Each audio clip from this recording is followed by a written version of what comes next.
ఆగు. ఏంట్రా స్పిన్నా? ఎవరితో ఆడుతున్నావు తెలుసురా? గచ్చిబౌలి దివాకర్ రా. మినిమం 8 feet పరిగెట్టుకుంటూ వెనకాలకెళ్ళి ఫేస్ మెయింటైన్ చేస్తూ ఫాస్ట్ బౌలింగ్ చేయరా. Come on. నువ్వేంట్రా ఎక్కడున్నావు? ఆటో వేసుకొని ఎక్కడికప్పుడు వెళ్ళు. ఎందుకు? నేను బాల్ కొడితే అక్కడ పడుద్దిరా, నువ్వు వెళ్ళి తీసుకురావాలి కదా. ఆడుకోవాలి కదరా మళ్ళీ ఇక్కడ. Uncle helmet. అక్కర్లేదు. Uncle gloves. అక్కర్లేదని చెప్పానా? డిస్టర్బెన్స్ ఎందుకురా? నో.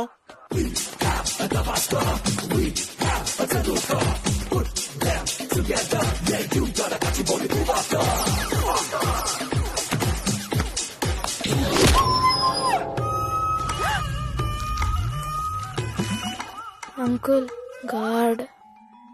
ఆ విషయం ముందే చెప్పాలరా? ప్రపంచం స్తంభించిన తర్వాత చెప్తున్నావేంట్రా?